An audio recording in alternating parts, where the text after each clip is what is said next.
En marge des annonces du New York Comic Con 2024, nous avons appris via les réseaux sociaux le retour d'un phénomène. Darkseid revient en 2025 avec une nouvelle série et un nouveau visuel terrifiant. Regardez, il y a marqué octobre 2025.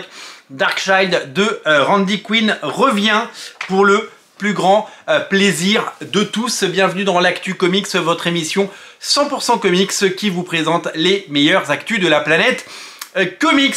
Peut-être que vous ne connaissez pas ou pas encore le personnage de Darkseid qui a été en 1996 un véritable phénomène de l'édition à une époque où les comics commençaient à sombrer et à décliner en termes de vente. Je vous rappelle, début des années 90, l'avènement des superstars avec Jim Lee sur les X-Men, avec Todd McFarlane sur Spider-Man et Rob Liefeld sur X-Force, 8 millions d'exemplaires pour les X-Men, 2,5 millions pour le Spider-Man de McFarlane, et 5 millions d'exemplaires pour le X-Force numéro 1 de Rob Liefeld. Des créations d'Image Comics avec des chiffres fous, 1,7 million d'exemplaires pour le premier numéro de Spawn, 1 million d'exemplaires pour Youngblood, plus d'1 million d'exemplaires pour les Wildcats de Jim Lee, Brigade de Rob Liefeld, 1 million d'exemplaires également, plus de 700 000 exemplaires pour Cyber Force de Monsieur Marc Silvestri, ou encore 700 000 exemplaires pour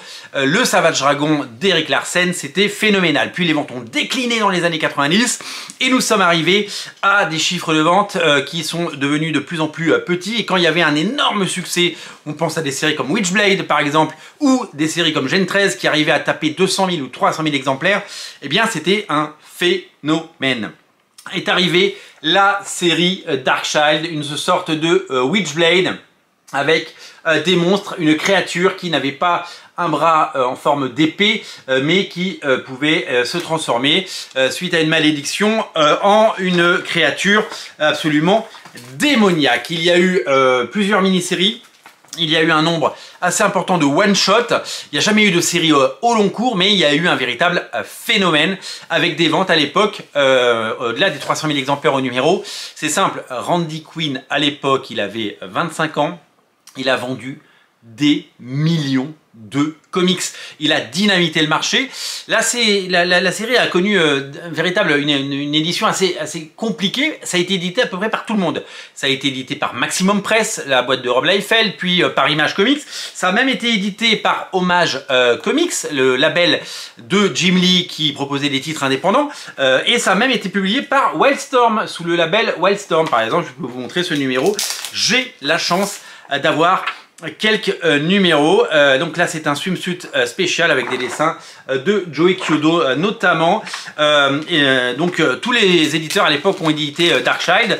La série a été assez chaotique. Alors il y a une mini-série en 5 parties qui a été un peu l'élément fondateur de la série. Voilà, il existe aux États-Unis un trade paperback que je n'ai pas là qui propose les 5 numéros de la saga. Je suis allé faire un tour du côté des éditions. Il y a eu des apparitions dans Spawn, il y a eu le Darkseid Diary, il y a eu des épisodes 0, des épisodes 1,5, une mini-série qui s'appelait Darkseid Legacy, une série qui s'appelait Dreams of Darkseid, 6 numéros. Il y a eu des one-shots et des crossovers avec Painkiller Jane, avec Darkness. Il y a eu un crossover Witchblade Darkness et Darkseid, et puis un avec Witchblade que j'ai la chance d'avoir, paru chez Topco. Donc c'est vraiment sorti chez à peu près tous les éditeurs qui étaient évidemment autour d'Image Comics, Image Comics, Hommage Comics, Wildstorm, Maximum Press, tout ça c'était un petit peu la même chose. Il y a eu des swimsuit issues. Il y a même eu une version en 2005 chez Dark Horse qui s'appelait Manga Darkseid. C'est tout simplement un phénomène de l'édition qui a disparu. L'auteur également a disparu, même s'il est revenu de temps en temps. J'étais en relation avec lui il y a quelques années où je lui avais posé la question de lui demander mais pourquoi il ne fait plus de comics, pourquoi et de quoi il vit tout simplement. Alors, il se trouve qu'il a gagné beaucoup d'argent dans les années 90 et qu'il a fait des placements immobiliers qui lui permettent de ne pas avoir à stresser de tout ça, mais il a toujours voulu ramener Darkseid sur le devant de la scène. Donc ça a véritablement été quelque chose d'assez fondamental. Il a eu ce succès et il a toujours essayé de relancer le succès. Il a lui-même financer un test footage que vous pouvez aller voir sur Google, vous tapez Darkchild avec un Y, ça s'écrit comme ça, et vous mettez un lien vers...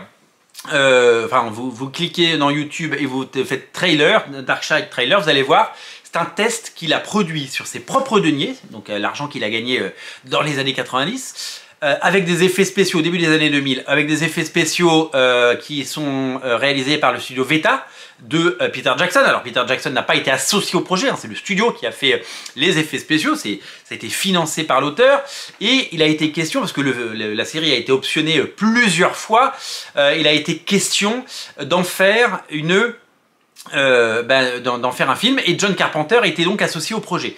Le projet n'est pas né, et à chaque fois c'est retombé parce que c'est très compliqué les options. Puis la mode des bad girls s'est passée. Aujourd'hui c'est très compliqué d'avoir des personnages hyper sexualisés, et puis la mode a véritablement changé. Si on sortait un numéro de Darkchild aujourd'hui, est-ce que ça marcherait? Regardez, il s'est vendu 70 000 exemplaires de Witchblade numéro 1 en 2024, là où il s'en était vendu plus de 300 000, et depuis 20 ans il s'en est vendu des millions de Witchblade.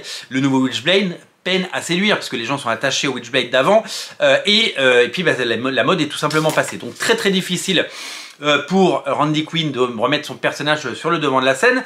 Il y a la possibilité évidemment de faire un Kickstarter, et peut-être que, vu qu'on manque aujourd'hui d'infos, peut-être qu'il y aura un Kickstarter bien sûr à ce moment-là, quand il décidera de tout republier, parce qu'entre les couvertures, les pin-up, entre les dessins des fans, entre les diverses mini-séries, eh bien ça fait une quantité assez intéressante d'épisodes, donc il pourrait y avoir une sorte d'omnibus Darkchild, et on en rêve. Je sais que j'en avais parlé avec Randy Quinn il y a quelques années, et il m'avait dit que c'était dans ses projets. Il n'est pas pressé, il veut faire les choses bien, il veut évidemment que les choses soient faites de la meilleure des façons, et il a raison. Il y a quelques années, à l'époque où je travaillais, vous le savez, un petit peu pour Glénat Comics, j'étais en relation avec lui pour savoir si on pouvait faire revenir ce personnage, et s'il est mais en fait il était sur un roman. À l'époque il avait sorti un roman qu'il m'avait envoyé, j'avais lu le début, et c'était la grande époque, vous le savez, de ces sagas littéraires young adult qui cartonnaient au cinéma.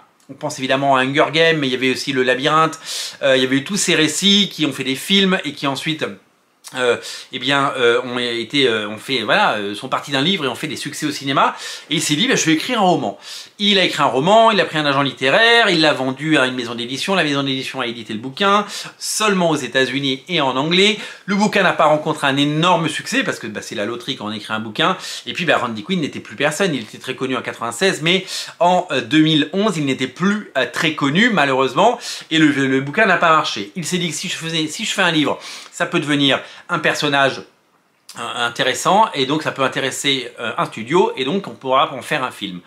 Il n'a pas réussi à faire ça, et aujourd'hui il va donc relancer une nouvelle fois son personnage de Darkchild, et ça va être absolument génial.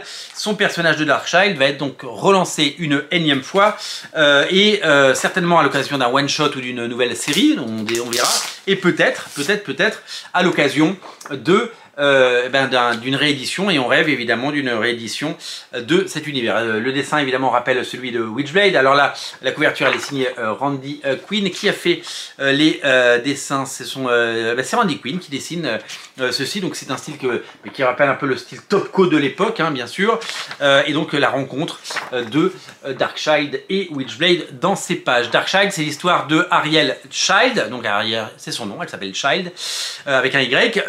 C'est une adolescente qui est maudite et qui devient une créature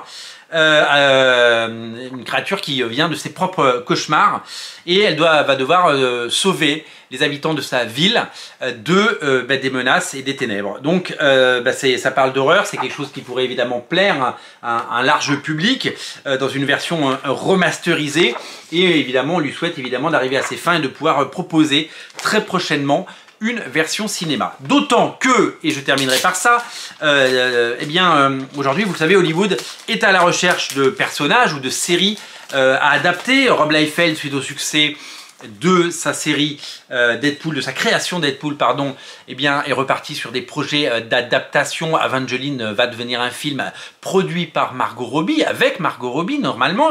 Donc ce personnage qu'on avait quasiment tous oublié va redevenir eh bien, un comics et va redevenir un film certainement.